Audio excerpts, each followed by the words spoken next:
The Christian Atheist is also available on YouTube, and you will find other great content, including the literature I frequently refer to, on our Simple Gifts podcast.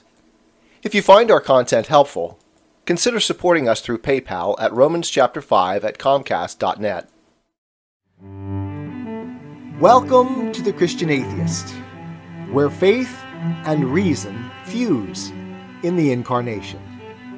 Episode 39, Bad Hegel continued. Episodes 38 and 39 form an essential unit, separated only for time restraints and intellectual density. They should not be considered separate episodes.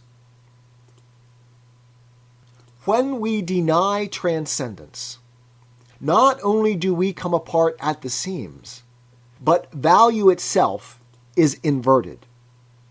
Plato's idealism identified being and value in transcendence.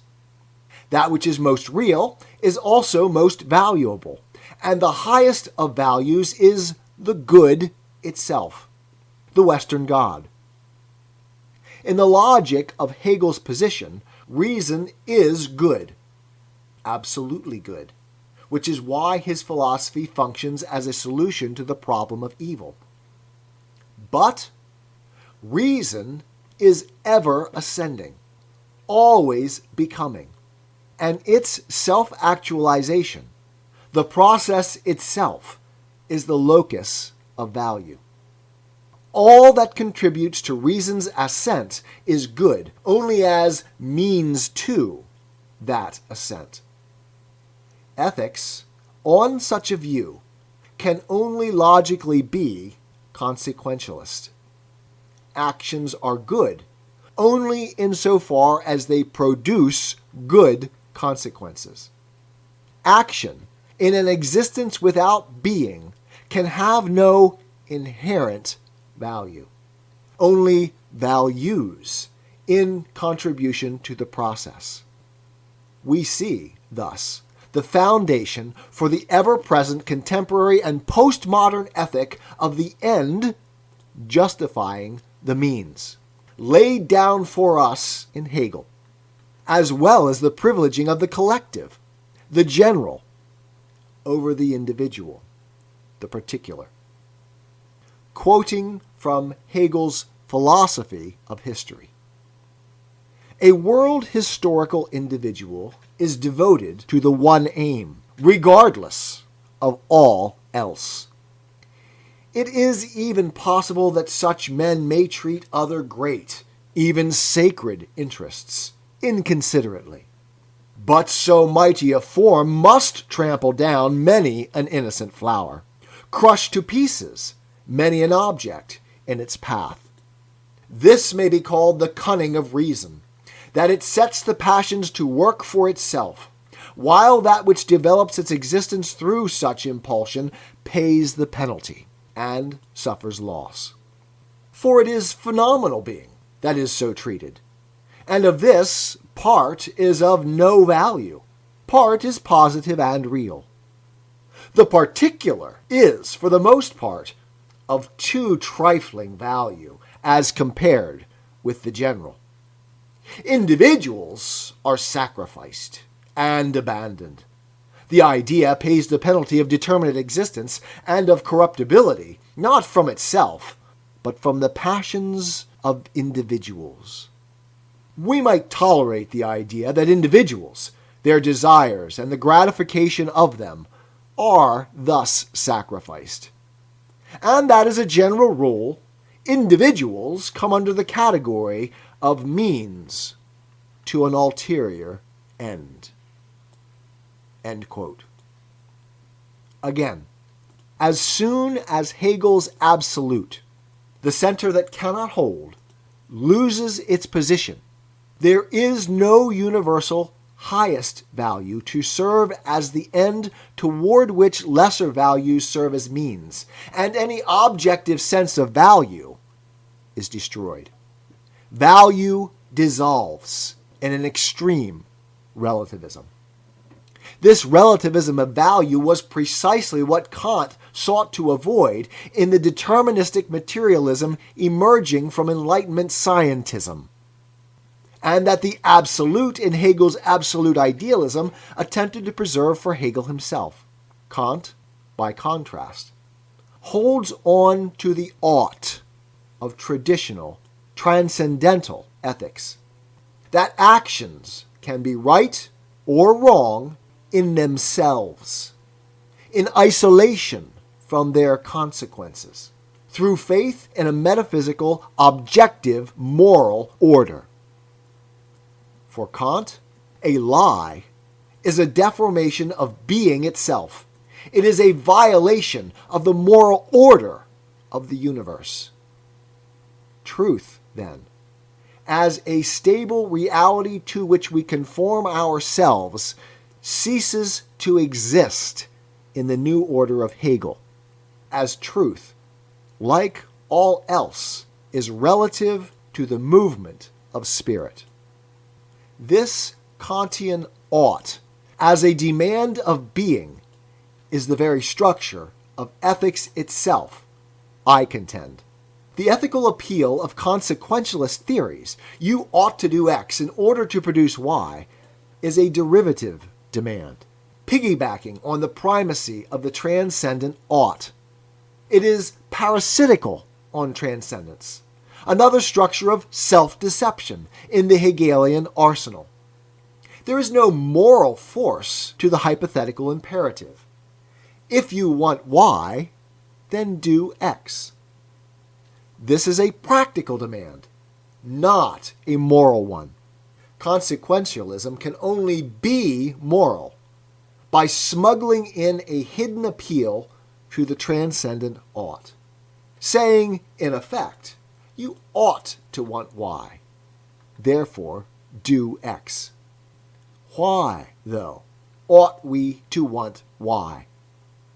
The only answer that preserves ethical import is the pre-existent ought, the order of transcendent being and value that immanence abandons.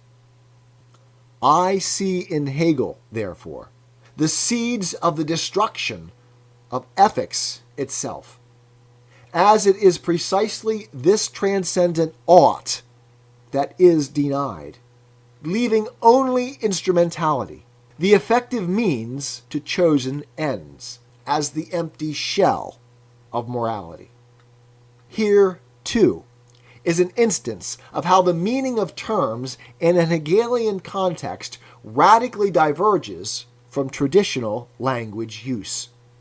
For the Hegelian, ethics and morality logically collapse into the hypothetical imperative. There is no other meaning for ethics than the practical ought, the means to achieve an end. There is no right and wrong independent of the practical ends of a given collective. All value is relative, both of ends and means. So when a Kantian speaks of right action or moral action, what he means can be almost diametrically opposed to what an Hegelian means by those same terms. This ambiguity in meaning is used to great effect by Hegelians to muddy the waters in debate. The logic of immanence is inescapable.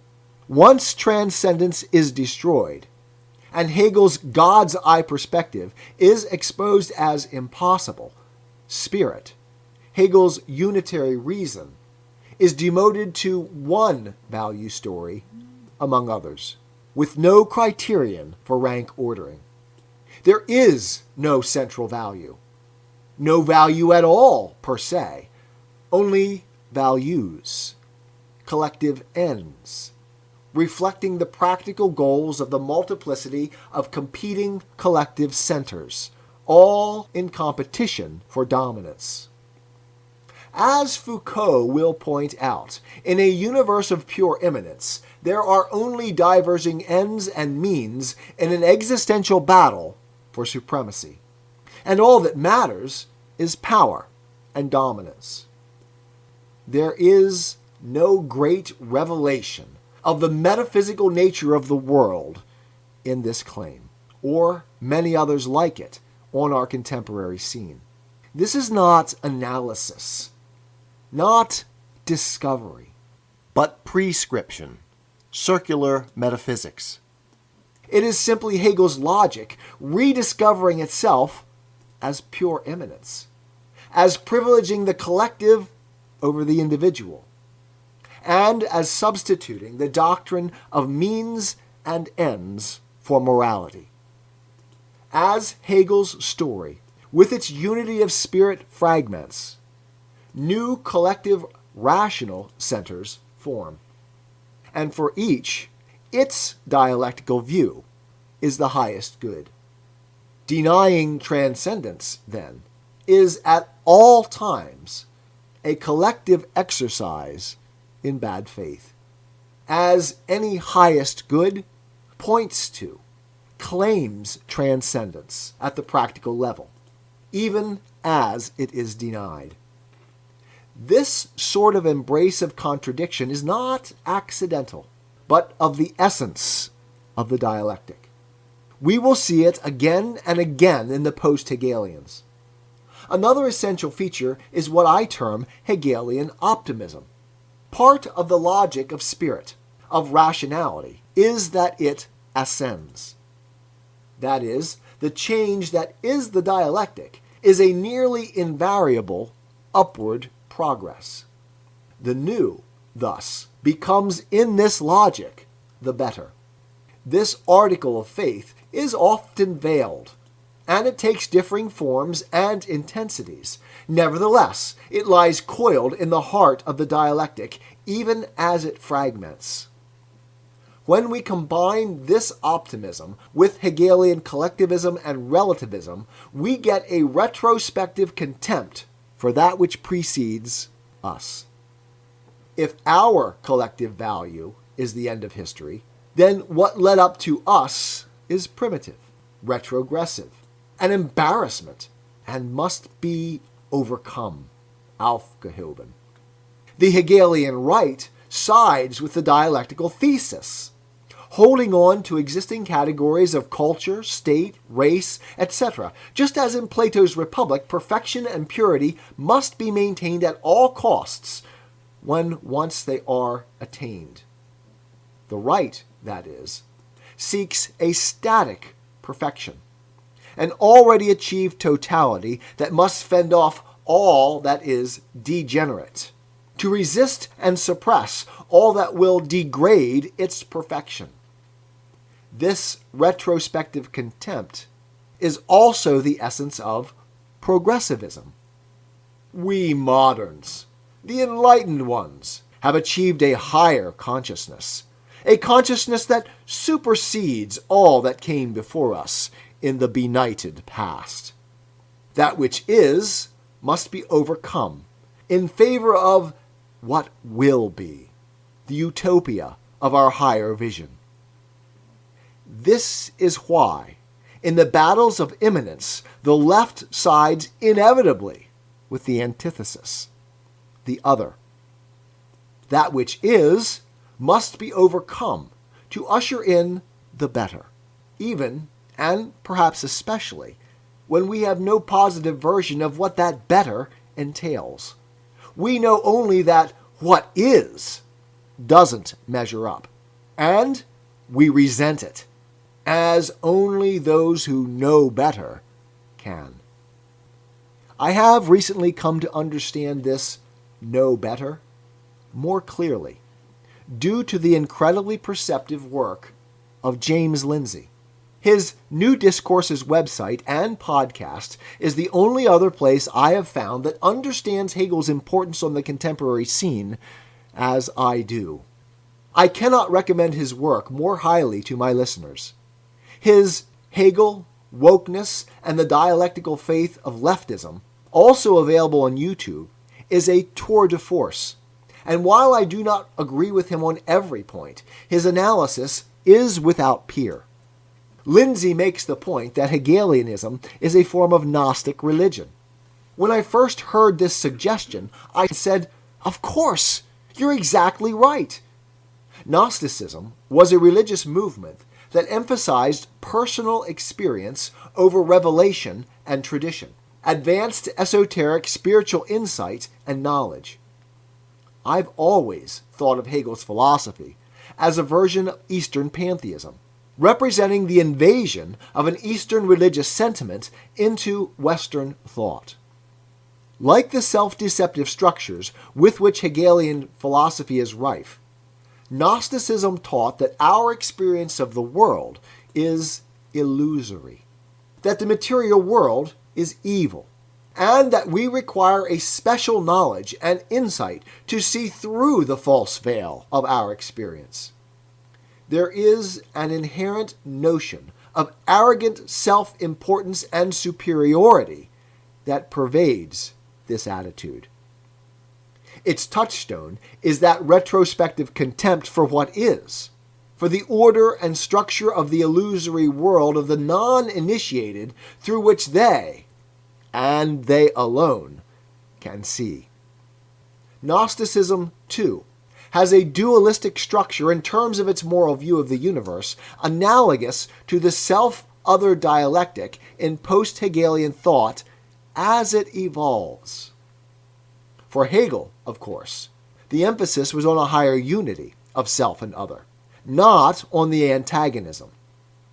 But as things degrade in the post-Hegelian tradition, especially on the left, self becomes that which must be overcome, that which is evil, holding back progress, while other is that which drives the dialectic forward, to be privileged as good, as the means to whatever end is valued by that collective center.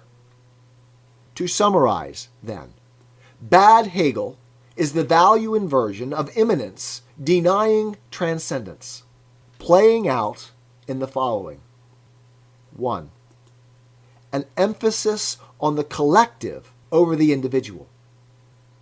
2. A progressively radical relativism as spirit, reason, loses its universal status as center.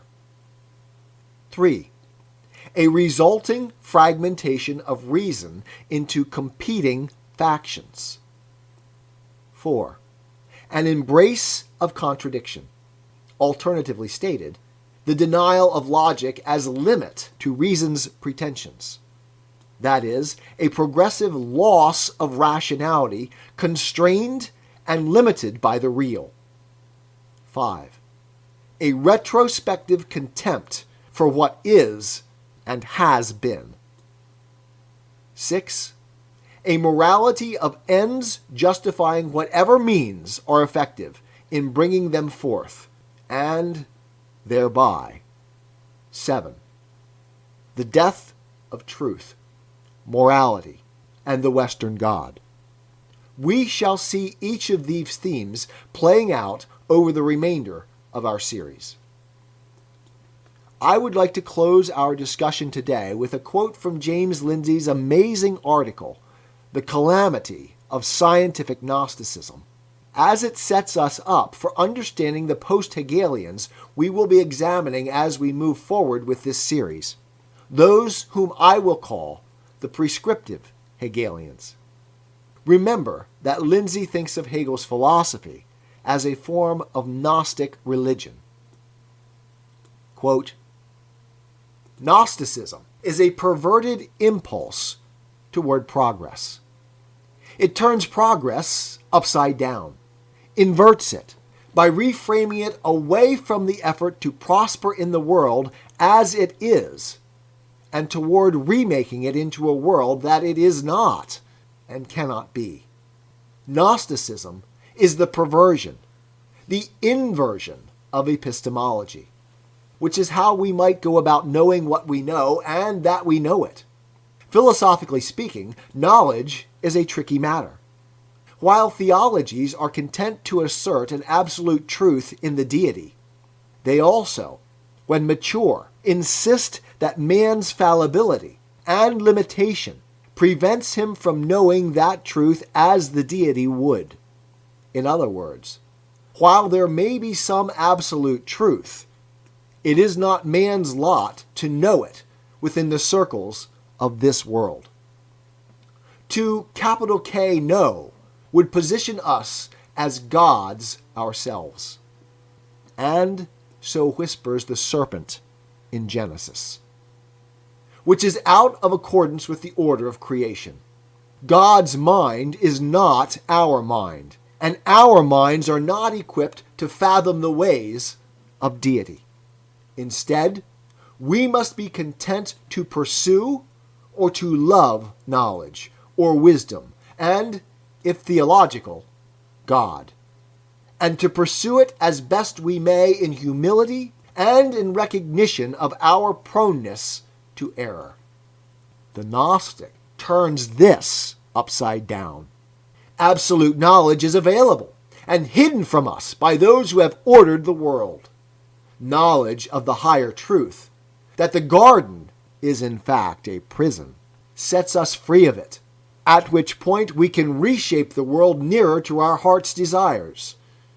Accordingly, knowledge of the absolute truth, gnosis, is the way to true freedom. End quote.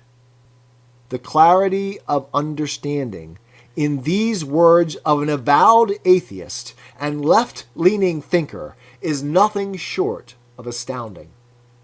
It feels to me as though he is channeling the Christian atheist here. We must keep these words in mind as we continue our analysis of the Western implosion Hegel's influence has wreaked and continues to wreak. To my mind, James Lindsay ranks with Jordan Peterson among the most important voices on the contemporary scene. I thank God for both of them. Stay tuned, as having presented the good and the bad Hegel, we turn next time to the ugly, the prescriptive Hegelians. I am a Christian, with the searching and skeptical mind of an atheist. I don't want to believe anything that isn't true. I know both sides of the looking glass, and I know them with open eyes. I choose Christ's side. I invite you to join me from wherever you stand before the looking glass. That's this week's episode. Thanks for listening. And remember, you can have your religious cake and eat it too. You can have reason, respect for science, a 21st century worldview, and be a Christian.